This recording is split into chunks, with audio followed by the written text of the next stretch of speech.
अरे ओ महारानी, टेसुए ही बहाती रहोगी या खाना भी बनेगा? जब देखो घर में मनहूसियत फैलाए रहती है। गिन्नी जाकर देख किस कोठरी में बैठी है। सुमन जी की कर्कश आवाज से घर गूंज रहा था और उनकी लाडली बेटी गिन्नी अपनी चोटी को हिलाते हुए भाभी नित्या के कमरे में पहुंच गई। वहां का नज़ारा देख उसकी आंखों में शैतानी चमक आ गई और वो दौड़कर सुमन जी के पास गई और उनके कानों में कुछ कहा। सुमन जी दरवाजे पर से ही जोर से चिल्लाईं, अरे वो महारानी, ये संध्या बेला में सोने का क्या मतलब है? हम कब से चाय का इंतजार कर रहे हैं और यह यहाँ पलंग पर पसरी है। चाय और रात का खाना क्या तुम्हारे मायके वाले आएंगे बनाने? अरे मम्मी, ये क्या कह रही हो? भूल गई भाभी का मायका अब रहा ही कहाँ। इनके पापा शादी से पहले ही नहीं थे और मम्मी भी 2 साल पहले मुक्ति पा गई और अब इनके भैया भाभी इनकी खोज खबर भी नहीं लेते। गिन्नी ने हंसते हुए कटाक्ष किया। मम्मी जी, पूरा शरीर तप रहा है, खड़े होने की ताकत नहीं है, इसलिए थोड़ा लेट गई। अपने आंसुओं को पोंछते हुए नित्या ने धीरे से कहा। अब यह बीमारी का बहाना कर रही मम्मी, देख लो, मुझसे मत कहना खाना बनाने को।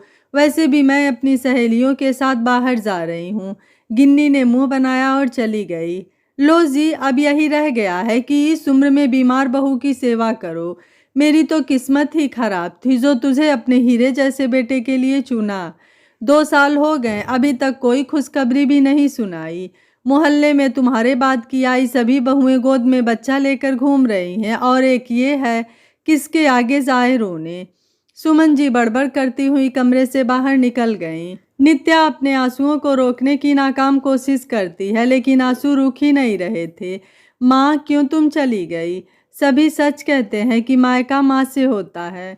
तुम्हारे जाने के बाद भैया सिर्फ फोन पर ही हालचाल पूछते हैं, कभी भी यह नहीं कहते कि नित्या घर आ जा। भाभी ने भी मुंह मोड़ लिया। आपके सामने कितने बड़ी बड़ी बातें करती थी।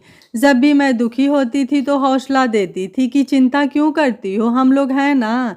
और आज ये क्या, तुम अंधेरे में क्यों लेटी हो? विचारों के तूफान में कब अंधेरा हो गया उसे पता ही नहीं चला। मोहित ने लाइट जलाकर कमरे में उजाला किया लेकिन उसे देखकर घबरा गया। क्या हुआ नित्या, तुम रो रही हो? उसने नित्या को जैसे ही छुआ तो चौंक गया। तुम्हें तो बुखार है और तुमने मुझे फोन पर भी नहीं बताया। और मम्मी, मम्मी और गिन्नी कहाँ हैं? वो सुमन जी और गिन्नी को आवाज देने लगता है।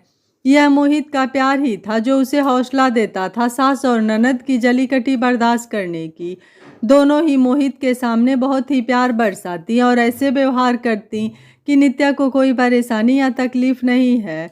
आप तो कल आने वाले थे तो आज कैसे? मोहित को देखकर नित्या खुश हो गई थी। मीटिंग आज ही खत्म हो गई तो चला आया, सरप्राइज देना था इसलिए नहीं बताया। तुम्हारी तबीयत खराब है, मम्मी और गिन्नी कहाँ हैं? मोहित की बात सुन नित्या का हौसला टूट गया और वो उसके गले लगकर रोने लगी। उसने मोहित को मम्मी जी और गिन्नी के सभी कारनामे बता दिए। मोहित को विश्वास ही नहीं हो रहा था कि उसकी मम्मी और गिन्नी नित्या के ऊपर अत्याचार कर रहे हैं। तभी बाहर से सुमन जी के चिल्लाने की आवाज आई। अरे ओ महारानी, रात का खाना मिलेगा या भूखे पेट ही सुलाएगी? कहीं इस उम्मीद में तो नहीं बैठी हो कि मायके से भाभी आकर खाना बनाएगी या फिर सास बनाकर खिलाएगी? मैं कमरे में हूँ, खाना बनाकर बुला लेना और गिन्नी के लिए मत बनाना। मेरी तो किस्मत ही खराब है, ना जाने कैसे इस मनहूस से पीछा छूटेगा। सुमन जी की बात सुन नित्या उठने को हुई तो मोहित ने उसे चुपचाप सोने को कहा और खुद किचन में जाकर खाना बनाने लगा। लो मम्मी, खाना खा लो। मोहित की आवाज़ पर सुमन जी दंग रह गईं। मोहित खाना लिए उनके सामने खड़ा था। उसे देख वो हड़बड़ा गईं। तू तू कब आया और खाना तू क्यों लाया? नित्या बहू कहाँ है? बहू मतलब महारानी, तो वो तो आराम कर रही है। खाना मैंने बनाया। आपको पता था कि नित्या की तबीयत खराब है, आपने उसे दवा की जगह जो कड़वा जहर दिया, सुना मैंने। मोहित की बात सुन सुमन जी के होश ही उड़ गए। बेटा, तू मुझे गलत समझ रहा है, वो नित्या बहू गिन्नी। सुमन जी की जबान लड़खड़ाने लगी। मानना पड़ेगा आप दोनों के हौसले को। कितनी आसानी से मुझे बेवकूफ़ बनाया जा रहा था। और तुम नित्या, तुमने भी एक बार तो मुझे बताया होता कि घर में तुम्हारे साथ क्या हो रहा है। मोहित बहुत ही गुस्से में सभी से बोला। माँ, क्या सारे फर्ज बहू के ही होते हैं? बहू के बीमार होने पर सास का कोई फर्ज नहीं होता है। अगर कल को आपकी बेटी के साथ ससुराल में ऐसा होगा तो आपको कैसा लगेगा माँ? बहू भी किसी की बेटी होती है, उसका दर्द, उसकी तकलीफ भी तकलीफ होती है। तुम्हारी बहू अगर चाहती तो तुम्हारे और गिन्नी के कारनामे मुझे बहुत पहले ही बता देती, लेकिन उसने कभी मुझसे कुछ नहीं बताया, ताकि तुम्हारे और मेरे रिश्ते खराब नहीं हों। और तुमने अपनी बहू के साथ ऐसा व्यवहार किया। मैंने कभी यह सोचा भी नहीं था कि तुम अपने घर की लक्ष्मी के साथ ऐसा दुर्व्यवहार करती हो। मेरे तो यह सोच से भी परे था। मैं तो अपनी माँ को यह समझता था कि मेरी माँ मेरी पत्नी की भी माँ जैसी है। मैं उसे हमेशा यही सलाह देता था कि मेरी माँ को हमेशा खुश रखना। मेरी माँ अगर खुश रहेगी तो मैं भी खुश रहूँगा। वह बेचारी तो मेरे कहे अनुसार तुम्हें खुश रखने की कोशिश करती थी, तुम्हें सम्मान देती थी, और तुमने उसके साथ ऐसा किया।